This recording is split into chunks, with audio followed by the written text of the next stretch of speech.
Once again, I welcome you all to yet another session. We are going to have our webinar today with the theme being Protect Breastfeeding, a Shared Responsibility. Breastfeeding in a COVID-19 world and beyond. As I was saying, the topic looks as basic, but it is a very, very rich content if you actually venture and read more about the topic. And there's so much more to learn. And trust me, some people may think this is gender-based because it's primarily a role of the ladies to breastfeed, but even the gents have a role to play in this role. So thank you so much for coming. I hope it is an interactive session. And in case you have any questions, feel free to type in the chat. Our speaker today is Dr. Namusisi Jen, and we are privileged to have her here. Thank you.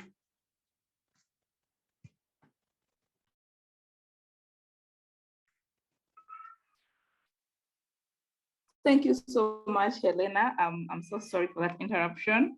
Weirdly, power just chose to start getting on and off where I am. So that's why we had that interruption. But I think now I have a more stable source of network. So I think I'll be more reliable. Are you hearing me well now? Hello? Yes, we can hear you well. Okay, thank you. So we shall just start with this picture. I hope we all see it, and this small animated video. I find it so fascinating because it almost explains it all in one picture about breastfeeding. And this is like basically what it is.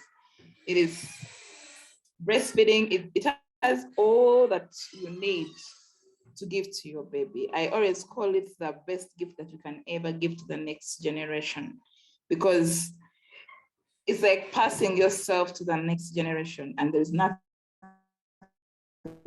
better than that. There's no better way child and to grow a strong, healthy baby than breastfeeding. So we're going to be talking about breastfeeding in COVID-19 world and beyond.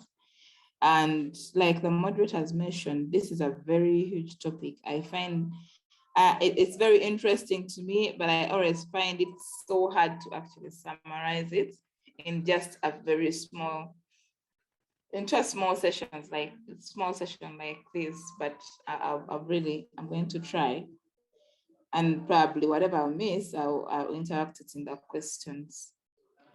Like once again, I'm Dr. Namusisi Jen, and I work at Mbarara Regional Referral Hospital. So maybe not really talking about the outline that much, but just to introduce the topic, breastfeeding is it's for all Homo sapiens and humans.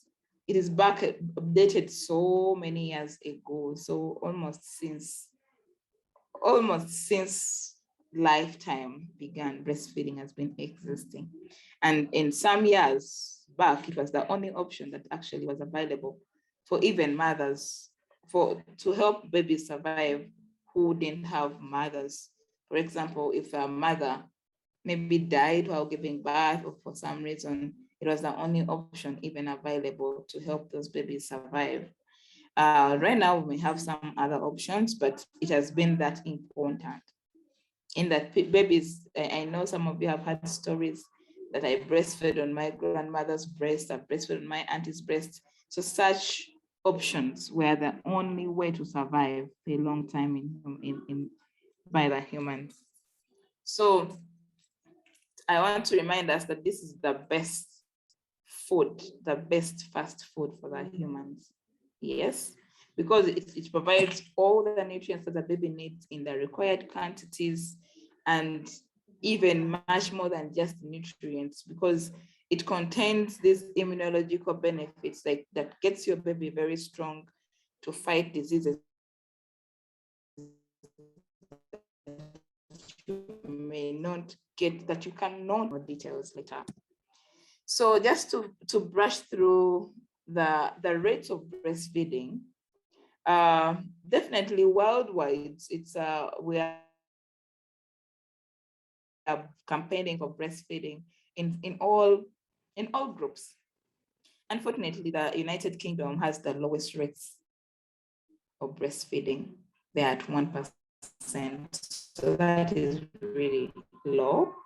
And then the US is at 25%. Uganda, we're at 66, and our neighbor just right there in Rwanda, they actually have the highest rates of breastfeeding in the whole world. So that is encouraging, and maybe we should just pick a leaf and try to keep up.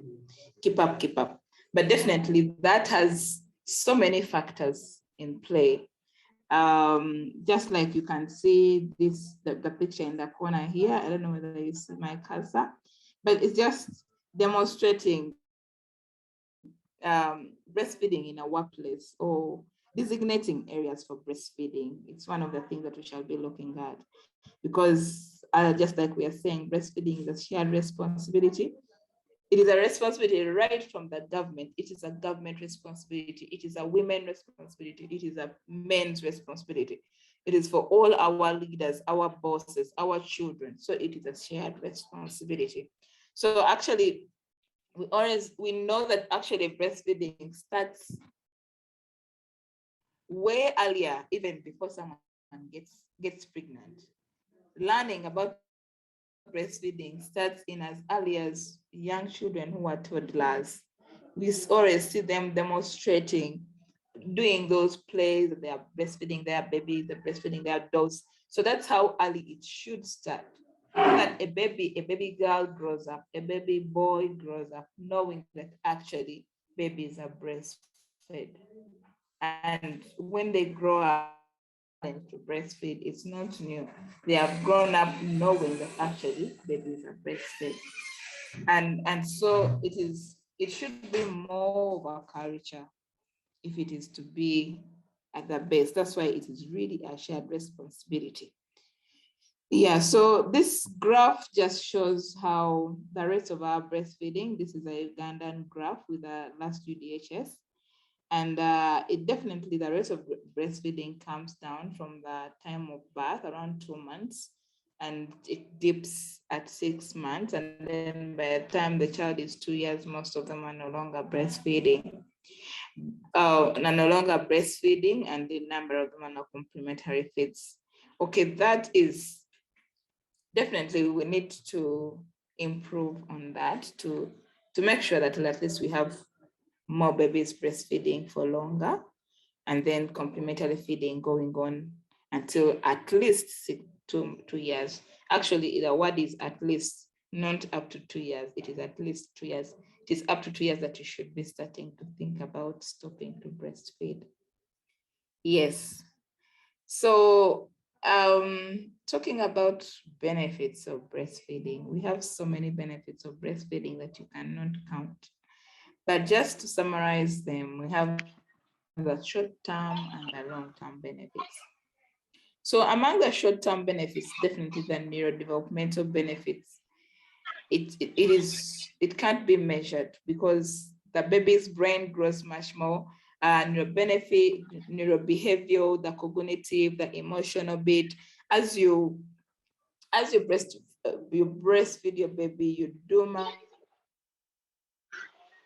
more bonding because you are closer, face contact. So you actually learn a lot of communication. The baby learns a lot of emotional involvement and gets to interact much more.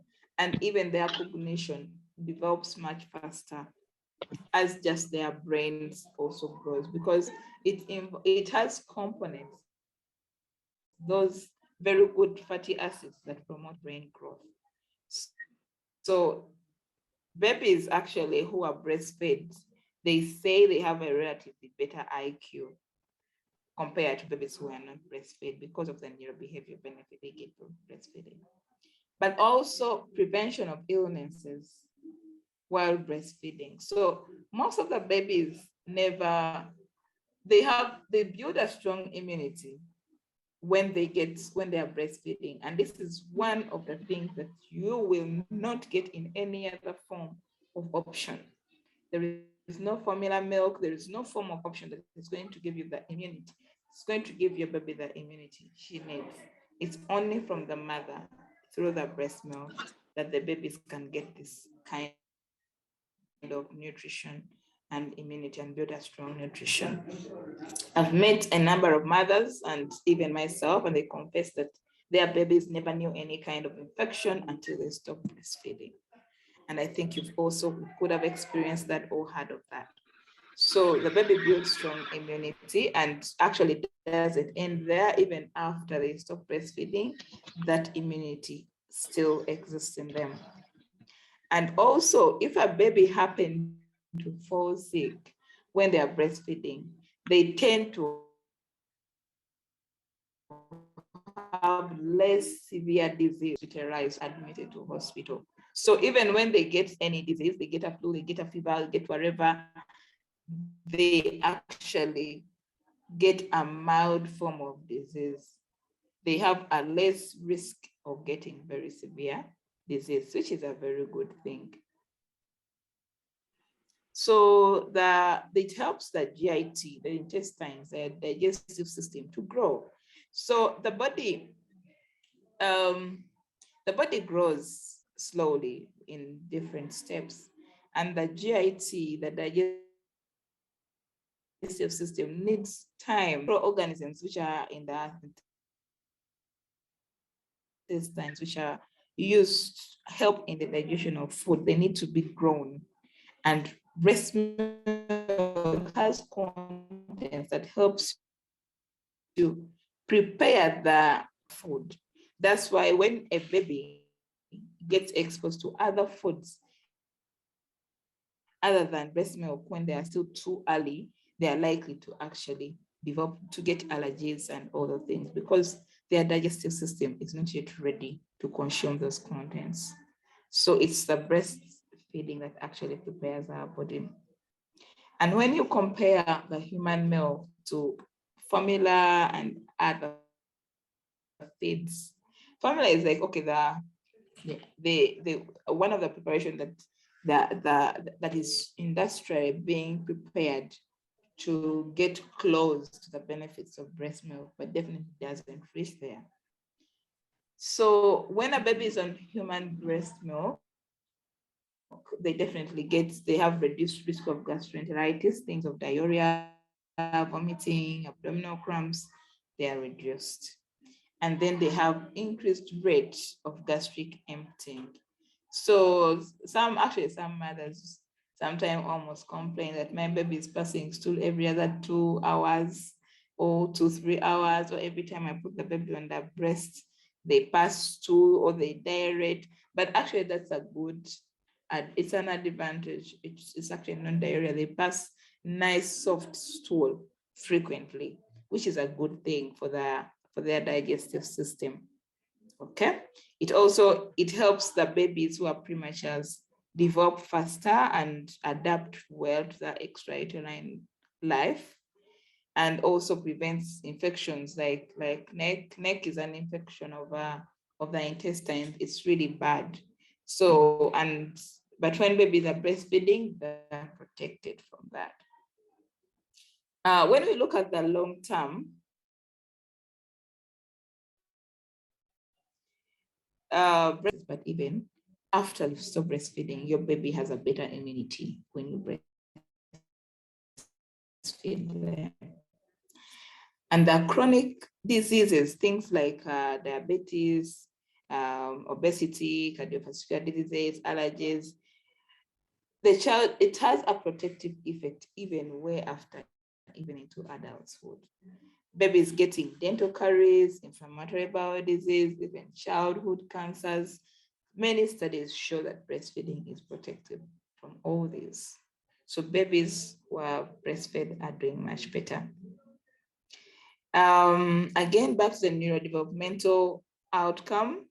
Babies, like I said, they have a better IQ, they have a better cognitive development, they have better vision, their eyes are doing much better. They have they develop faster, even their hearing is better. They have less developmental problem. Okay, and importantly, they have reduced odds of being neglected and being sexually abused. I think this is mainly because you have a bond that you always baby as you breastfeed, that emotional bond. You get specially attached to each other, in that the odds of neglect reduce. Okay. So to the mother herself, it has a decreased postpartum bleeding, things of bleeding after you have delivered. It's protective. And then it's a form of family planning, though it's temporary. So you have delayed resumption. You have delayed resumption of ovulation. You have bonding between the mother, like we said. So it benefits you as well to bond with your baby, like you know that. And then it facilitates weight loss, because actually the energy you use to breastfeed is so much. So it facilitates the weight loss. I know all mothers, especially of recent, they would love to cut weight as soon as possible, as soon as they have given birth. So it is that important. And in long term, you actually have decreased risk of breast cancer, cancer of the uterus, cancer of the ovaries, decreased risk of getting a bone problem in old age, basically. Because we know as women grow old, they get much multiple problems of their bones, because after menopause, you have changes in your hormones, but they actually have a decreased risk of those problems or getting severe when you have actually breastfed. And then it's also protective against cardiovascular, the heart diseases. Yeah. So it's not only in video, but also an economic benefits to worldwide. Like we are talking about this being a shared responsibility. Actually, WHO and UNICEF says if all children were breastfed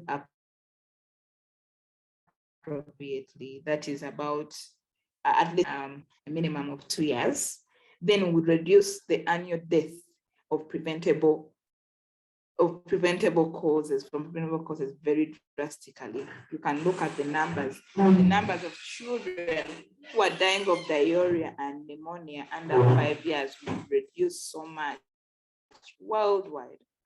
The number of adults and even children who get obesity would reduce very markedly. And even the number of people with breast cancer and ovarian cancer plus diabetes would reduce very markedly. So it's a global concern, like it's projected on your screen, but also economically, $41 billion every year from breastfeeding. And this is through it would serve this in the way of compensating. Now, like we've seen the projected death. So by the time a child dies, they have definitely spent a lot on their economy, and we've lost a life which would contribute to the economy. But also, child not breastfeeding means it's getting replacement feeding. So spending on production of formula, the water, the fuel, and also onto the environmental degradation that production and formula contributes onto the environment. So it would save a lot, millions of dollars when they breastfeed. So I hope I'm not so fast and I'm audible enough. Well, I wanted us to look at the techniques and how we can breastfeed, because when you breastfeed, you need to have the right technique, because if it's not appropriate, if the technique is not appropriate, then you're going to find challenges, and even your baby will find challenges. And a number of people actually get, at the end of the day, they'll come growing, is crying all the time.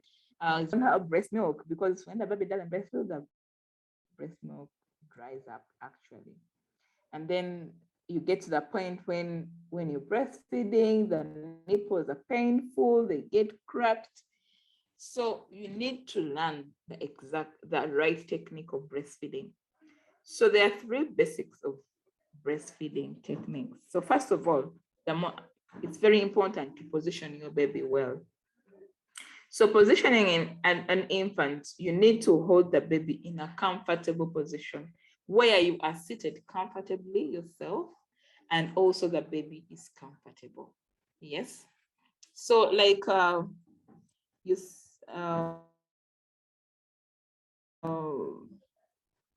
I don't know whether you're seeing my cursor. Are you seeing it here on this lady holding a baby in this picture? Yeah, so you hold the baby with one hand to support the elbow. The angle at the elbow has to support the head. Yes. And then the buttocks of the baby has to be in your palm. So you're practically lifting the baby on your hand. So most of the time, this may be a bit tiresome. So you can put pillows below to support you. And then when you need to get your baby closer, you pull the baby closer. You don't bend to the baby, because when you bend to the baby, you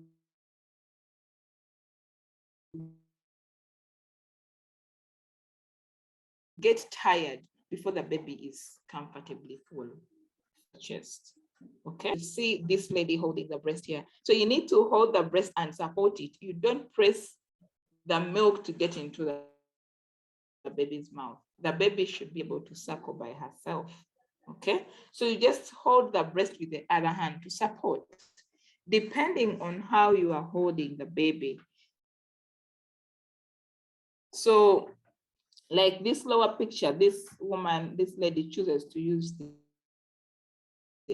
to do a cross hand, or like under the armpits. I'm sorry, I didn't put a picture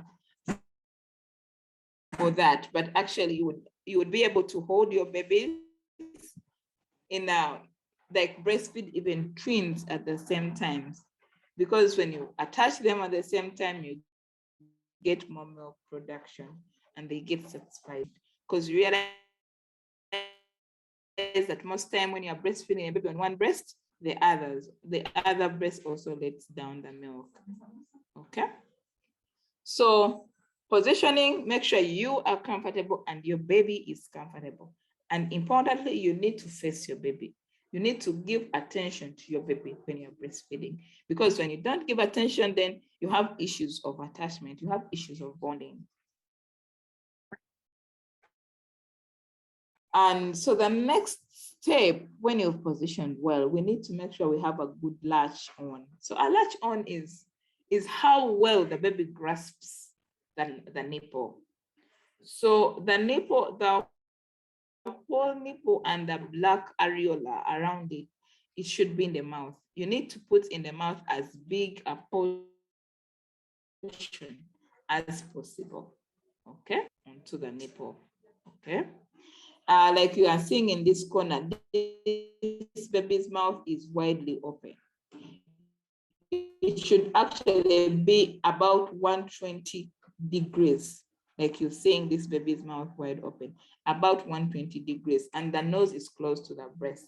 Because if that angle is smaller, that means that the nipple is shallow, it's not very deep into the mouth. And if it is shallow, then the baby can't give a good grasp of the nipple to be able to suckle. And those babies will actually end up getting tired so easily because they're using a lot of energy and nothing is coming out. So they'll keep breaking their breastfeeding, they breastfeed a little and they stop. And then after a short time, they'll cry again because they're still hungry. So you need to make sure your baby attaches well, okay? And actually, as we shall be looking at one of the problems, if your nipple is not well formed, if you have a flat nipple, that can be actually one of the problems that babies fail to latch on well, because every time it tries to grasp the nipple, it has nothing to grasp, it is flat. So if you have flat nipples, you need to work on them because they can be molded to point out for the baby to hold them well. That should be started earlier, even when you are still pregnant, so that you prepare for breastfeeding, okay? And then after that, we have the milk let down, and this is the flow of milk from the breast and to the baby's mouth. And when you talk about this milk let down, it definitely has the psych. You thinking about your baby, you looking at the baby, you're feeding, and the baby's effort to suckle, okay?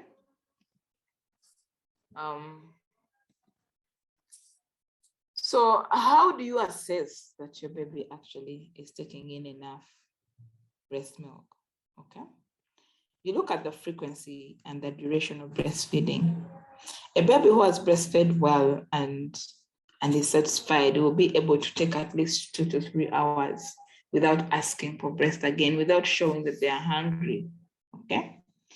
And even the duration, they breastfeed for about 20 to 30 minutes, and then they are full, and some of them will doze off, some of them will just let go of the breast. But if your baby, like I've mentioned, breastfeeds for a few minutes and breaks off, after 10 minutes is hungry again and wants to breastfeed again, you need to find the problem. Most of the time there is a problem. And also the urine outputs. Babies who breastfeed will actually urinate a lot. So almost every other hour, they'll be urinating, 1 or 2 hours, they'll be urinating. It's because they are well hydrated, they're getting enough water.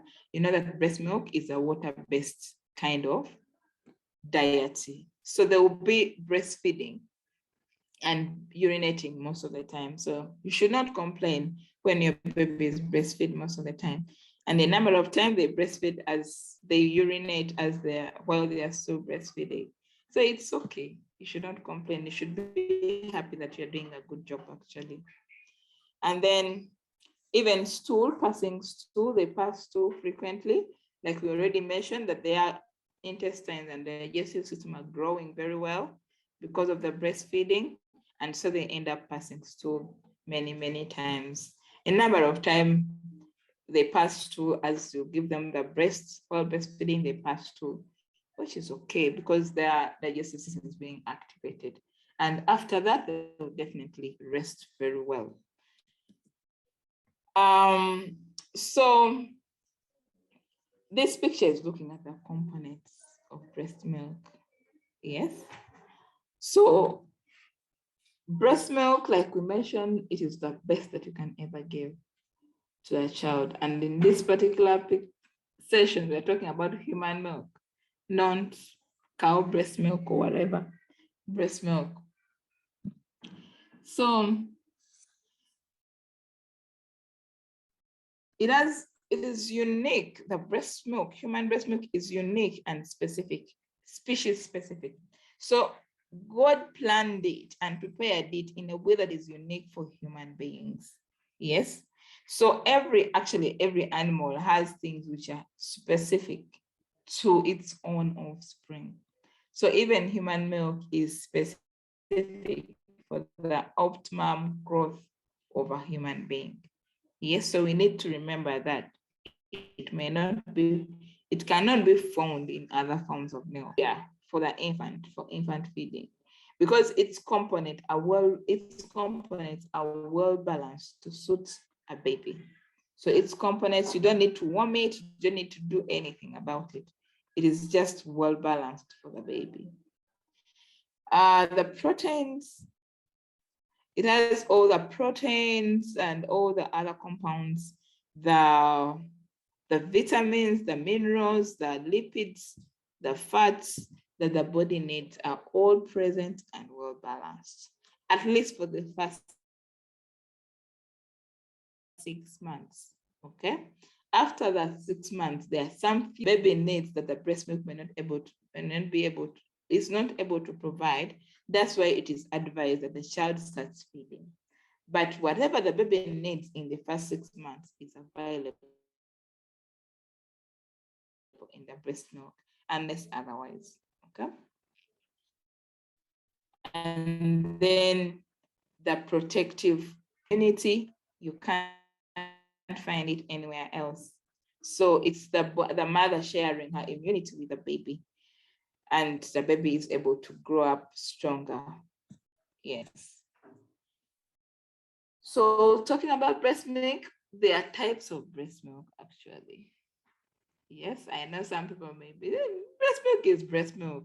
Yes, breast milk is breast milk, but it actually has types. The first milk that you have, actually, when you're pregnant, towards time, you always have some little breast milk. If you press your nipples, something small will come out. And actually, when available for your baby to suckle, it is little but very concentrated and very well prepared for the baby. It suits your baby enough. Okay. It is little but enough for your baby. And that is what, and that is, you have it whether you breastfed or not, as long as you've been pregnant and carried the baby, you will have it. So many mothers actually get frustrated in the first 3 days. They say, I don't have any breast milk, my baby can't take anything, I'm so frustrated and whatever. But most of the time, that breast milk is there, that little breast milk is there and enough for your baby. You actually don't have to add anything onto it. All you have to do is to put your baby on the breast, to suckle out that little which is there, and it will be enough. Because you ask the mother, is the baby crying? No, she sleeps, she's sleeping all the time. Are you putting thumbs up? But actually, there's only something. And then we have the mature breast milk. This one often comes from the 3rd day to the end of the 1st week. Some people, it takes long, almost up to the end of the 2nd week. And to some people, they think that's when our breast milk has come, because the mature milk is much. It comes and then you get even engorgement, it's overflowing, and definitely it's much more than the first milk. And one thing that is unique about this mature milk is that it comes in layers. It has the fore milk and the hind milk. You can see in this picture down here, this one I'm pointing at, and although dilute, is the fore milk, yeah? And then when this thick one is the hind milk, okay?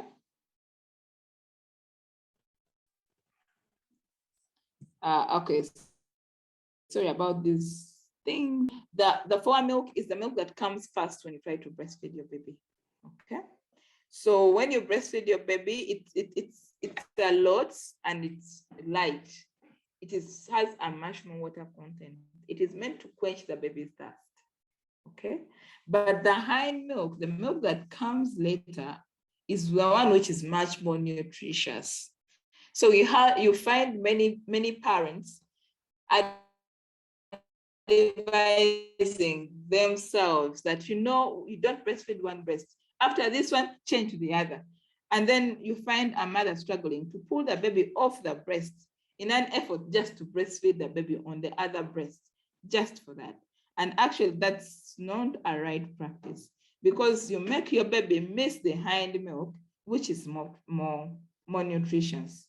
So you realize you are breastfeeding the baby exclusively, you breastfeed on time, but your baby is not gaining weight. And the only problem is you give them more watery milk, and then you leave the hind milk, which is more nutritious. So you quench the thirst, but you give minimal nutrients. So most of the time, we advise that you give the baby one breast until it's empty.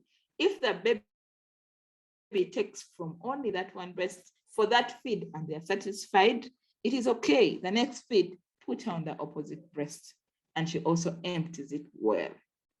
Hope that is well taken, because it's a concern that actually happens a lot with mothers in the community. Okay. Some people ask, are there any contraindications to breastfeeding? Actually, I should say largely there are no contraindications to breastfeeding, only that there's some particular health problems. There is a condition they call galactosemia, It's the only absolute contraindication to breastfeeding. And that means the baby is reacting to breast milk. And that is the only reason you would not breastfeed your baby. Because if the baby is diagnosed and has that problem of reacting to breast milk, then you have to change immediately and find other alternatives to feed. But if that is not the problem, there are no absolute contraindication to breastfeeding. If you have a particular problem, you need to talk to your health worker, and then you discuss how best you can handle breastfeeding in whichever problem that you are having. Okay. So despite all those other advantages, sometimes there are challenges in breastfeeding. Yeah. Some mothers get inadequate milk. People get nipple pain and chest pain, breast engorgement. And actually all those first three, it's about how frequent, how often, and how well do you breastfeed your baby. If you are breastfeeding your baby adequately, actually you have more adequate breast milk most of the time, unless you have a special problem. But most of the mothers, if you breastfeed adequately and frequently, you always get enough breast milk because it is produced on demand. Breast milk will be available on demand. Even if you had 4 children and you breastfeed all of them, your body will be able to make the milk which is adequate for all of them, at least for the first 4 months. If you are eating well and resting well with minimal stress, you'll be able to produce that breast milk. Okay. And then we get the nipple pain and breast engorge and breast pain. This is more common in the beginning of breastfeeding, especially for the first-time mothers. But actually, one of the big problem or cause about it is the technique, because we don't know how to wrongly, and they suckle the nipple only, and then the breasts get wounds. Okay. But another thing is that actually what takes away those wounds is you breastfeeding the more, because it's the breast milk that will help you actually heal. You don't just stop breastfeeding because you have nipple pain, because when you stop, it will take longer, but if you continue, it actually heals faster. The same as breast engorgement, you need to breastfeed more frequently, so that breast engorgement comes from a lot of milk and you're not breastfeeding. So when you breastfeed frequently, definitely engorgement will go away. And then breastfeeding in working mothers, of which I know many of us are either working mothers, or we are students and we shall soon be working mothers, or we are working fathers who are probably having babies with working mothers. Okay. So this particularly, we are going to talk about it. I have a small slide to talk about it, because if a working mother doesn't know how to take care of their baby, then everything can get messed up around them. And then breastfeeding in ill health, things like COVID-19 right now, things like HIV, different health conditions, they're actually not contraindicated. They are not contraindications into breastfeeding, but you need to discuss with your health worker, and you see how best you can go through it. Okay. We shall particularly talk about COVID-19 because even other problems. You can have issues like hepatitis B, you can have things like HIV, you can have things like even malaria or whatever, and you're wondering, is it really safe for me to breastfeed?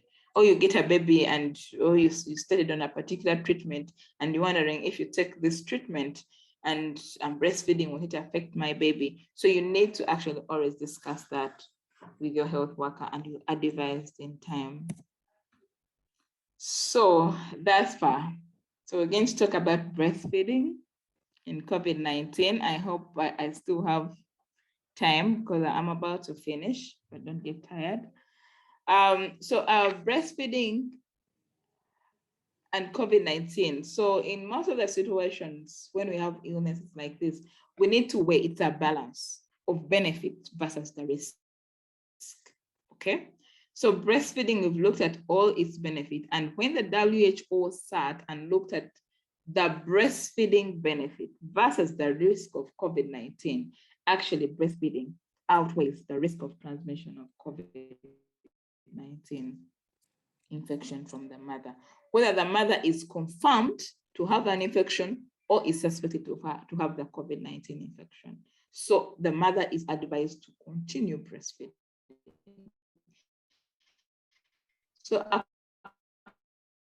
according to WHO, or they should be helped to initiate breastfeeding in case you give birth to a baby at a time when you are being treated for COVID-19. You have to actually initiate and continue breastfeeding for those who get diagnosed later. So we need to remember that, because the benefits outweigh the risk of getting COVID-19. And the mothers and babies are encouraged to stay in the same room, because we talked about benefits like skin to skin, emotional development, and all that. The mother and the baby are encouraged to stay in the same room. They can either, the baby can share a bed with the mother, or they can have a separate couch, and the baby is carried to the baby, and every time it needs to feed.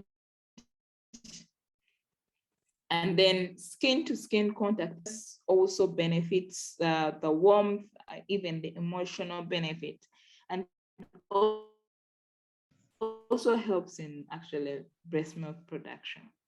But amidst all that, you need to remember to follow the standard operating procedures in prevention of COVID-19, okay? So you need to ensure that the mother washes hands as frequent as possible. He has to be putting in a mask, a face mask, to prevent, actually, the risk of the baby getting COVID-19 is very minimal, okay?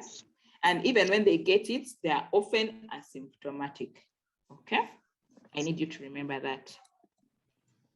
So I think this is my last slide. Hope you're not tired, but I wanted to really talk about breastfeeding as a working mother. This is really something that I had to go through and learn on job, because it is challenging. You get a baby, you have to be at school, you have to be at work, you have to be wherever. So when you are a working mother, you need to prepare for breastfeeding. You need to make up your mind that you're going to breastfeed your baby, by the way, earlier before you give birth. And then you start preparing for it. So that short break you have, that you've been able to obtain, you start preparing. And how do you prepare? You need to build a good breast milk supply for yourself. And the only way to build this is you start breastfeeding as soon as possible. As soon as the baby is out, it's advised that the baby should breastfeed in the first 1 hour. So you need to put the baby on the breast as soon as possible and as frequent as possible. And then you avoid supplementary formulas. These things of the baby, I have no breast milk, let me give this, let me give that, let me give that. You need to avoid them, because if you do that, your baby will not suckle well, will not have the drive to suckle well. And yet, when the baby suckles, he stimulates the breast milk. So at the end of the day, you may end up with very little breast milk, because it's not being stimulated by the breastfeeding in the first month. That is breastfeeding alone without anything else given to the baby, okay? That is going to help you build a good breast milk production supply, but also it's going to teach your baby good skills of suckling, which is very important for you to continue breastfeeding, okay? And then as you prepare, you need to start expressing and storing breast milk when you are still at home and you still have a break. So this expressing and storing breast milk, you can use your hands. You remember in those first few months, you have a lot of breast milk. So don't let that breast milk just pour away and stain your clothes and whatever. No, pump it with your hand, or you can get a pump, you can buy a pump, or you can get it in wherever you can get an electric pump, and you start stocking your breast milk, preparing for returning to work or school or wherever you will be going, yeah? So when you express this breast milk, you need to definitely keep it in sterilized containers. There are some breast milk bags that you can buy, or you can even keep them in breast milk bottles, feeding bottles, as long as they are clean and sterile. So that express milk can last for 48 hours in a refrigerator, that compartment which doesn't freeze at about 40 degrees Celsius, but it can also last as long as 6 months when it's frozen. So it can give you time.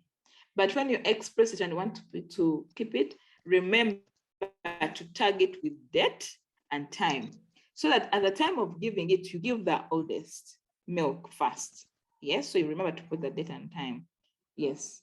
So when you're planning to go back to work, you start introducing the bottle to the baby. The bottle containing express breast milk, not anything else, okay? And then slowly by slowly, like 2 weeks towards getting to return to your work schedule or whichever schedule, the bottle is more frequent and preferably given by someone else, so that if someone else is available, they probably give that bottle. And most of the time, you should give it according to the schedule that you're going to be away, targeting the meals that the child might miss when you're away, okay? So by the time you go away, the baby is more used to bottle feeding around that time. But you introduce it slowly by slowly. And then we need to prepare our care. I was returning to work and I had to express breast milk. The person who was going to stay with my baby was like, what? How can someone take this?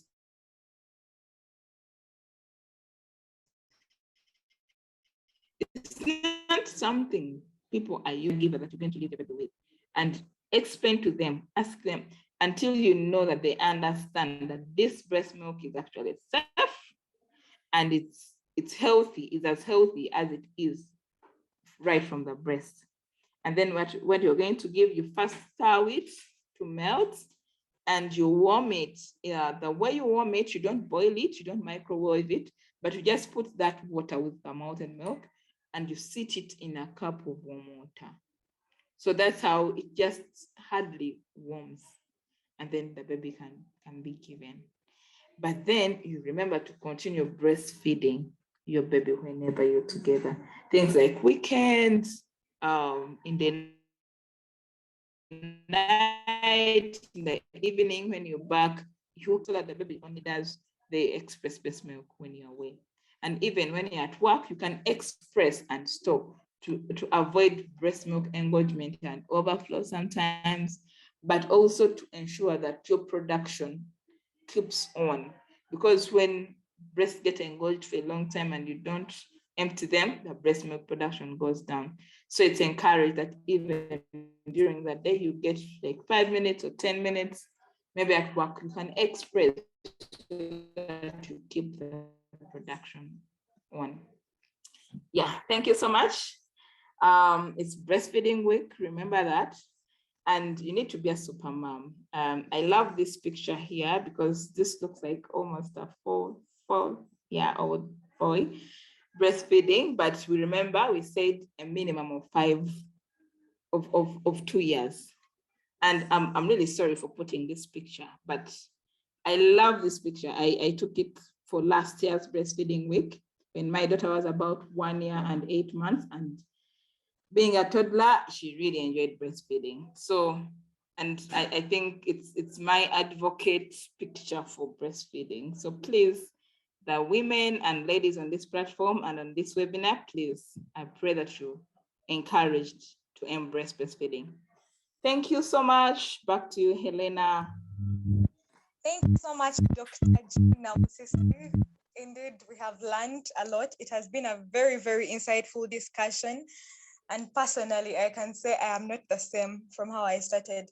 So, Dr. John, I don't know how we are going to do it because I've got a couple of questions in my chat. Should I read one by one so that you can answer, or should I read all of them at a go?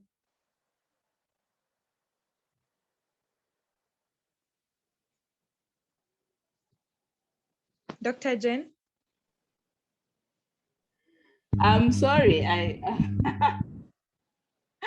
was mute and I was talking to you. I was saying reading by one may be a bit challenging. I don't know. Okay, so it seems like your mic has a lot of background. I don't know. okay, am I more audible right now? Helena? Yes, am I more audible now? So I was suggesting, yeah, you are, but you still have some background noise.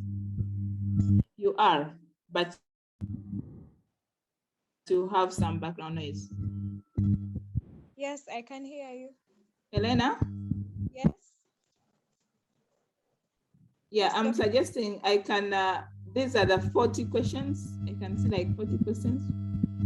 Can I think I can scroll through them, because when you read them to me, I'll definitely lose track and I may not be able to answer them appropriately. So let me see if I can. Sorry? I had suggested to read some because some people sent personal messages and some people had questions from the survey that we had sent them earlier on. Okay, it's okay. I think we can go on. Okay, so there's someone who was asking about the pump. How affordable is that breast pump? How accessible is it? And is temperature a factor that can affect it in any way? You're noting down?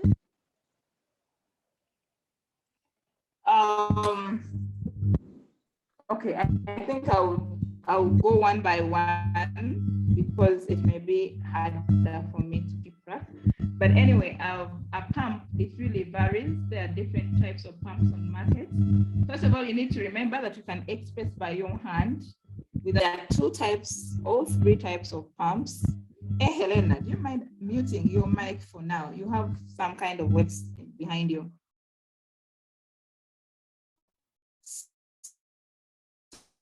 So there are two types of pumps. There's an L pump. It's available even here in Mbarara. It's there in the supermarkets, ranging from 50,000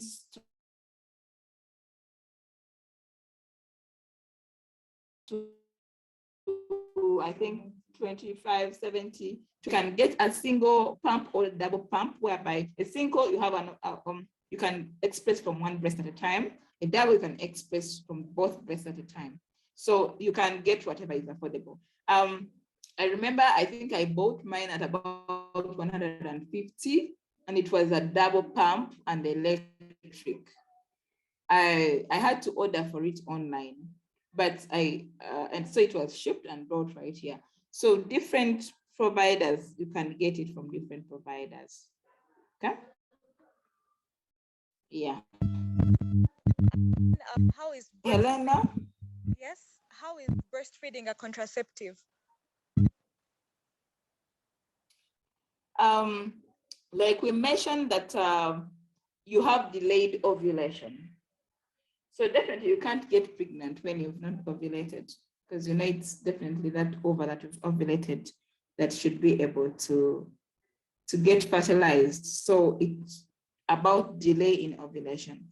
So it's a contraceptive in that way. But you remember that it varies individual per individual, and you may never know when your ovulation is going to return. So it's not very reliable, especially after the first 6 months. Okay, you need to find an option, especially after the first 6 months, 3 to 6 months, because it varies. Yes. Yes, Elena. Then about patients who are undergoing chemotherapy for a mother to breastfeed.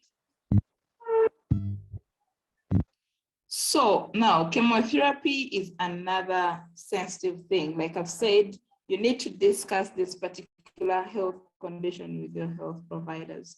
There are definitely some chemotherapy that may not be safe for your children. So chemotherapy varies. There are different regimens in chemotherapy. So you need to discuss with your health, with your oncologist, your doctor who is giving you that treatment, and you see what for your baby, then you'll be advised otherwise not to breastfeed. But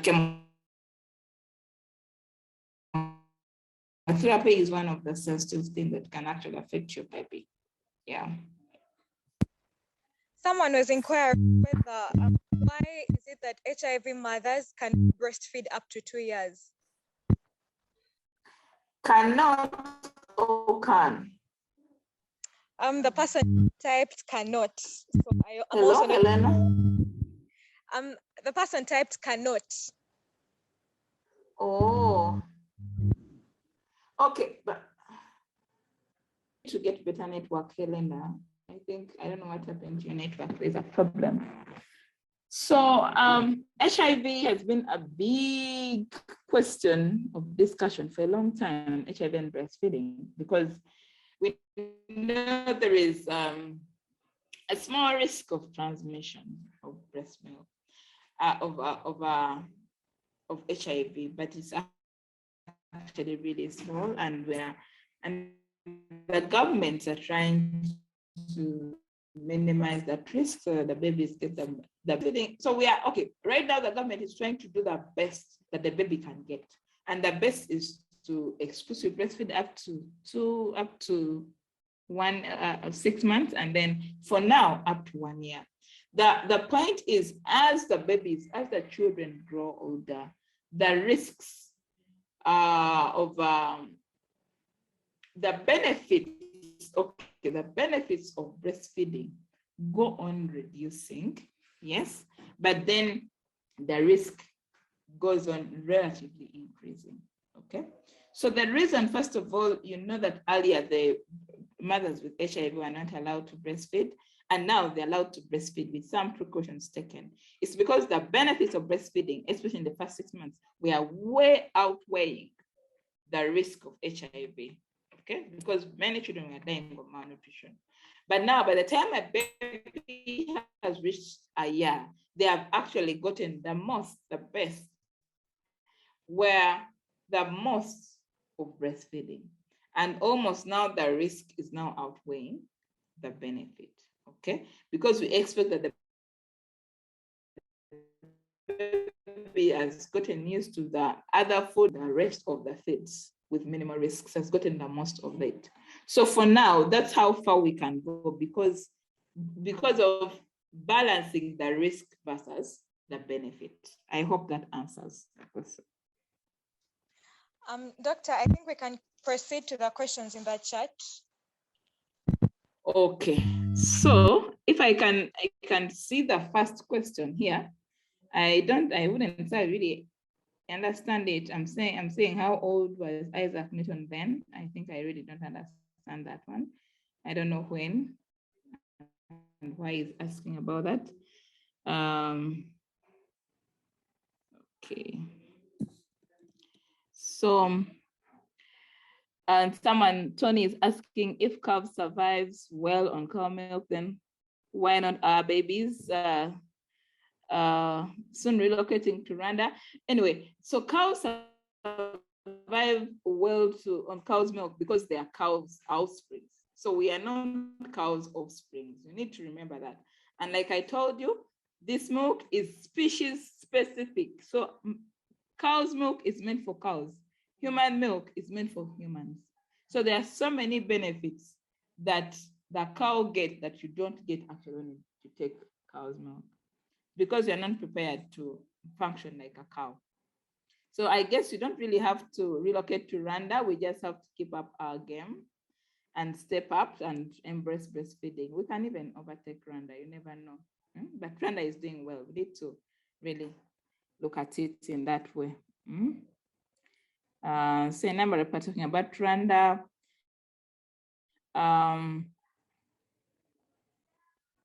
Yeah, I think we need to really find out what Rwanda is doing. But Rwanda, one of the things it's doing, it's really advocating for breastfeeding mothers, and even breastfeeding Rwanda. They actually have breastfeeding areas in the workplaces. You find a room specific for breastfeeding mothers to be able to breastfeed, something that we don't have yet in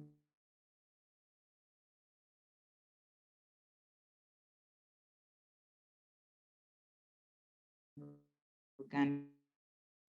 So at policy level, I think they're doing much better. Okay. Family planning, your mom, okay, sorry. Yeah, thank you for appreciating.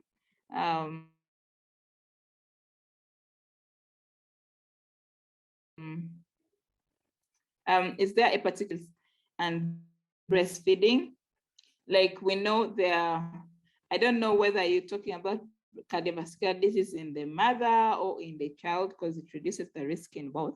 But actually, it's about balancing the weight and even the fitness of your heart. But even the genetic components actually are also much better. I don't know where you wanted to, which benefits you wanted for the baby of the mother. Because remember, for the baby, we even said it reduces the risk of obesity. And we know that obesity is also helping in reduction of weight post-delivery. So all that is related to cardiovascular benefits, but also even your cardiac function. Is there a benefit of breastfeeding longer than the usual recommended time? So the usual recommended time really varies. Due to years, there's no maximum recommended time. It's for at least 2 years. So you can go as long as your community or yourself can afford. So definitely, maybe not past 5 years. The longest I've seen in some tribes is like 5 years, 4 to 5 years, and even they get another baby and they still breastfeed the older baby. But that really depends on yourself and on your schedule and even culture differences.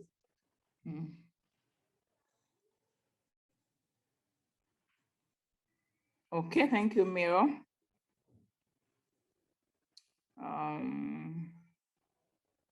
Any advice if a mother fails to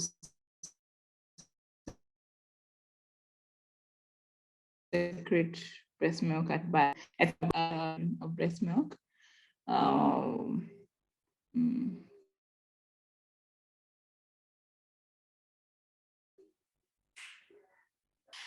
Yeah, so the issues of bromocriptine and miscarriages, there's some complications that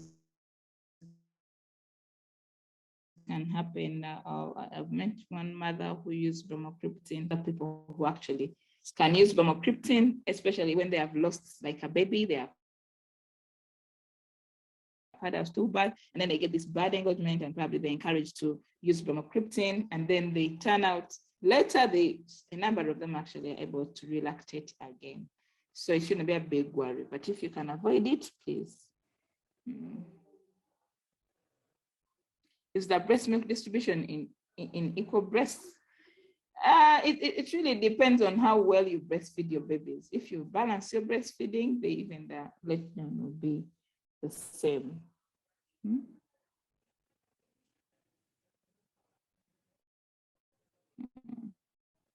I'm talking about bromocriptine, but as long as you can use metoclopramide. But if you can use the normal natural ways of making breast milk, you can. I know it stimulates breast milk in some instances but that should be in an extreme where you really don't have help. Please share your advocacy picture with us. I don't know whether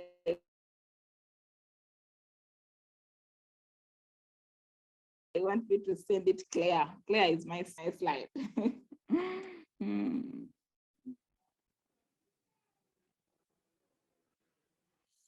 How do we deal with the paradox of mothers needing more rest if the babies keep them awake?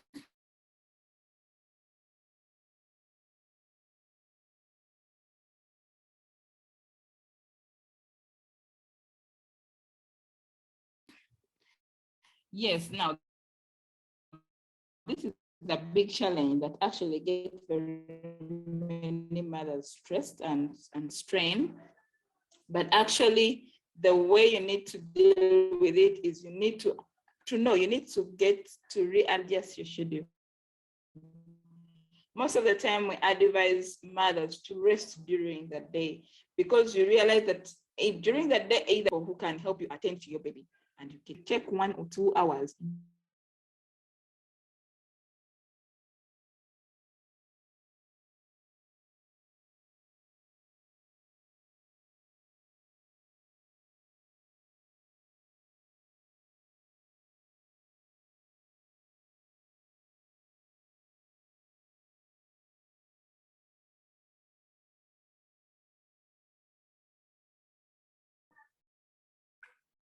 Hello, can you hear me again? Yes, we can hear you. I'm sorry for that interruption. I hope I'd moved with now. I don't know whether I can really remember where I had stopped, but I think I was almost getting done with the questions, not so? I was almost getting done. I remember we talked about the adverse. I have a screenshot, but Kakoza, you need copyright for that screenshot. So we're talking about dealing with breastfeeding in the night. So we advocate that mothers rest well during the day, and when when someone else can be able to help them attend to their baby, and then in the night they can be more conscious, more stronger to be able to take care of the baby in the night.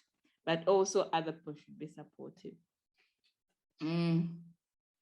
Oh, thanks, Teddy. You should really become a mother. It's very interesting and very teaching. It has taught me a lot of pediatrics. And yes, I don't know whether I've been able to answer most of the questions so far. What solution do you have? Complaining of breast engorgement, dribbling breast milk, and pain after withdrawal. So withdrawing the child from breastfeeding. Yes, thanks, Jeff. Now, we need to remember that, like I said, it depends on demand. So stopping breastfeeding is not a one-day event. It should be planned and prepared for over 1 or 2 months. So you don't just wake up and decide from today, no more breast milk. You're definitely going to get a lot of engorgement. You're going to get a lot of overflow. So it's advised that when you're going to stop breastfeeding, you reduce slowly. You remove 1 feeding meal at a time, okay? And when you make up your mind that I've stopped this feed, you should stop that feed. Because when you keep moving to and forth, then you will fail to stop breastfeeding. So you advise the mother, if you've been feeding 8 times in a day, start feeding 7 times in a day, 7 times. So you make up your mind that I'm removing maybe this 10 o'clock feed, and let your baby get used that there is no more breast at this time, but the rest are there. So you remove 1 at a time, and then at the end of the day, you can be able to totally stop breastfeeding, okay? Then addressing breast ulcerations and painful breasts, make it harder for babies to breastfeed. Like I said, it's actually breastfeeding that is going to help you stop that, unless if you have another problem. But one of the things that brings those ulcerations is poor breastfeeding technique. So when you're getting problems with your breastfeeding, need to check your technique. Okay? Yeah, thank you so much. I think has been really great. So back to you, Helena. Thank you so much, Dr. Jen. We are indeed grateful. We have learned a lot. Thank you so much. We are truly humbled, can't say. And yes, we are also encouraged to become mothers someday. But otherwise, thank you so much. Thank you to everyone who has attended this. Have a lovely evening.